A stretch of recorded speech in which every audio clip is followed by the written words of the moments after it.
ब्राह्मण के 9 गुण कौन से होते हैं, मैं शॉर्ट में कह रही हूँ कि गुरुजी ने उन 9 गुणों को अपने अंदर धारण किया।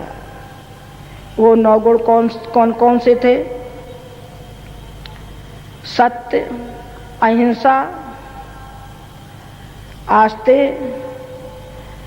ब्रह्मचर्य, परग्रह, शुचि, शांति, ऐसे 9 गुण उसमें बताए गए हैं कि जिसके अंदर ये 9 गुण होंगे वो ब्राह्मण होगा। कोई भी हो सकता है, इससे जाति से कोई मतलब नहीं हमारा। यहाँ जब कभी भी ब्राह्मण का अर्थ है तो आप ये मत जानिए, समझिए कि कोई वर्ग विशेष, जाति विशेष के लिए कहा जा रहा है, नहीं।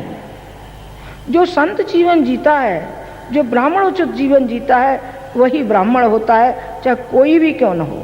एक भिखारी आया, उन्होंने कहा कि हमको पैसे दीजिए। उन्होंने कहा हट्टे कट्टे जवान, तो भीख मांगने की आवश्यकता पड़ गई? मेहनत मजदूरी क्यों नहीं करते, मशक्कत क्यों नहीं करते? भीख तो भगवान से भी मत मांगो, भगवान से भी हमें भीख नहीं मांगनी है। तो क्या करना है? भगवान से तो हमें वो शक्ति और वो सामर्थ्य हमको मांगनी है, ताकि हम सारे संसार में एक अच्छी परंपराएं, एक शुद्ध परंपराएं हम डालते हुए चले जाएं। वो हिम्मत, वो साहस, वो प्रेरणा हमको मांगनी है कि भीख मांगनी है कि नहीं साहब ला गुरुजी बेटा दे दो, झोली में डाल दो बेटा। और जब बेटा हो जाएगा तो बुढ़ापे में ऐसे लगाएगा जूते, सो आनंद आ जाएगा, आनंद आ जाएगा।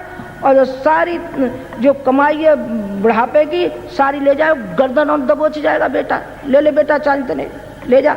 आज के ज़माने के जो बेटे हैं वो सबको मालूम है, जिन जिन के बेटे हैं सबको मालूम है कि कैसे होते हैं। जोड़ जा, सब खा जाएंगे तेरे लबड़ गुट्टे, चाहे उसका नाम तेरा बेटा हो, चाहे तेरा साला हो, चाहे तेरा बहनोई हो, चाहे तेरा जमाई हो, कोई क्यों ना हो, सब खा जाएंगे। तेरे हाथ कुछ जाने वाला है? कुछ जाने वाला नहीं है। सिकंदर जब मरने लगा तो उसने ये कहा, ये दुनिया वालों मेरे हाथ ताबूत से बाहर निकाल देना। और ये कहना, ये वो व्यक्ति है कि जिसने पैसे के लिए इतनी खून खराबियां की थी, आज ये खाली हाथ जा रहा है, ताकि दुनिया के लोगों को एक नसीहत मिल सके, एक उदाहरण मिल सके कि ये पैसा है, ये हमारी लग्जरी हमारे काम नहीं आ सकती है। हमारे काम आएगी तो हमारी वो रूहानी ताकत आएगी, वो कुव्वत आएगी, और भगवान की वो जो हमें अन्नान हमें जो मिल रहा है वो हमारे काम आएगा। और हमारे कुछ काम नहीं आएगा, जरा भी कुछ काम नहीं आने वाला है।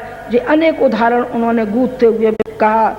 एक और उदाहरण था जो कि गुरुजी ने, मैं ब्राह्मणोचित जीवन के लिए मैं कह रही हूँ, घुमा के फिर मैं वहाँ की वहीं आ जाती हूँ कि एक बार ऐसा हुआ, जुगल किशोर बेड़ा वहाँ आया करते थे, गायत्री तपोभूमि। पहले से ही ये विचार करके चलते थे, सोच करके चलते थे और खबर लगा देते थे कि गुरुजी अभी यहाँ हैं कि नहीं हैं। हैं तो ही वो मथुरा आते थे, और नहीं होते थे तो नहीं आते थे। जब पहली बार आए तो हमारे यहाँ गायत्री तपोभूमि पे छात्रावास युग निर्माण विद्यालय चल रहा था। तो एक बार जब पहली बार आए तो उन्होंने कहा, पंडित जी आप इतना बड़ा आपका आश्रम है, गायत्री तपोभूमि संस्था है, इतने विद्यालय में पढ़ते हैं, तो आपको धन की आवश्यकता तो पड़ती होगी ना, आप खुल करके आप मुझसे कहते क्यों नहीं? उन्होंने एक बात कही, उन्होंने कहा, जो किशोर जी आप ये बताइए कि आपके पास कहाँ से आता है? उन्होंने कहा कि मेरे पास तो भगवान से आता है। उन्होंने कहा कि आप भगवान से ले सकते हैं, मैं भगवान से नहीं ले सकता। मुझे आपके तो व्यापार में फायदा होगा तो ही आप दे सकते हैं, और घाटा होगा तो आप एक पैसा भी हाथ पर रखने वाले नहीं, मुंह फेर के चले जाएंगे। चल लाखों आशीर्वाद आपको मिल चुके, लेकिन जब आपके ऊपर दबोचा लगेगा तो सब भूल जाएंगे। न कोई किसी का गुरु है, न कोई किसी का चेला है। शिष्य जो होता है सधा हुआ होता है, और चेला होता है बड़ा चालाक होता है, बहुत ही चालाक। चेला माने चालाक, और शिष्य माने सधा हुआ, शिष्य माने ब्राह्मण, शिष्य माने वो जो अच्छी परंपराएं डालने के लिए अपने गुरु का अनुकरण करता है। मैंने अभी आपको जो उदाहरण जो पेश किए हैं, मैंने वो पेश किए हैं कि जो गुरु जी की जिंदगी का अनुभव है कि किस स्तर से वो बढ़ते हुए चले गए। अभी भी लोग दांत तले उंगली दबाते हैं, ये कहते हैं इतना विशाल आयोजन, इतनी भव्यता, इतनी अनुशासित, आखिर ये खर्चा कहाँ से आया? अरे मैंने कहा आपको मालूम पड़ जाएगा तो आप भी चले जाएंगे, सुखाड़ लाएंगे सारे खजाने को। हम आपको क्या बता दें? हमारी बैंक कहाँ है? हमारी बैंक है, हमारी बैंक है लाखों बैंक है, तुम्हारी ये बैठी है। जब चाहते हैं लिया बैंक की जेब में से निकाला, उतना काम मैंने लिया, फिर कह दिया तू ले जा। कौन रखवाली करेगा इसकी? हमें रखवाली नहीं करनी है, हमें तो उतना ही चाहिए जितना हमारी आवश्यकता है। तो हर बैंक से ले लेते हैं, एकाएक बैंक से। इतनी बैंक है तो विश्व भर में कहीं भी नहीं है जो हमारे पास बैंक है।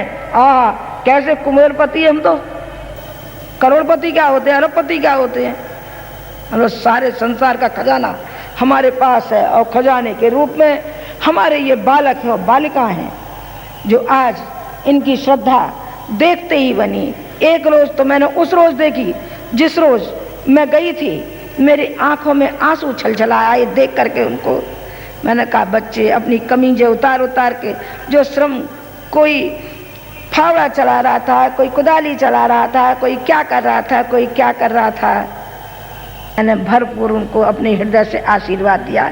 हे भगवान, कोई शक्ति हो हमारे अंदर, कोई तप की शक्ति हो तो वो हो इन बालकों को मिले। मैंने गुरुजी का उदाहरण देते हुए आपको ये समझाया कि ब्राह्मणोचित जीवन कैसा होना चाहिए। यूँ तो उन्होंने तपश्चर्या भी की, उपासना की, उसका भी वो हो सकता है कि दूसरों को भला करने में उन्होंने उसका उपयोग किया। लेकिन उससे भी ज़्यादा जो मैंने 9 गुण बताए हैं वो उनके अंदर पूर्णतः विद्यमान थे।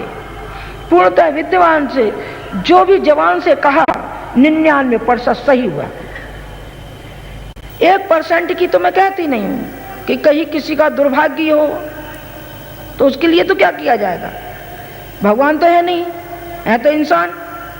और इंसान, एक सच्चा इंसान, एक सच्चा ब्राह्मण जो करता है, जो करना चाहिए, उन्होंने जीवन पर्यंत तक पूरा उसको पूरा किया और समझाया अपने द्वारा कि ब्राह्मणोचित जीवन कैसा होना चाहिए।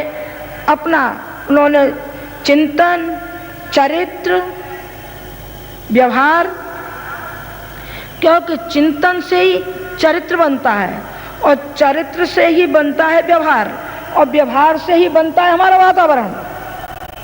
यहाँ जो आपने देखा है जो विशालता का वही परिणाम है जो उन्होंने एक विराट के रूप में अपने अंदर में उन्होंने समा लिया।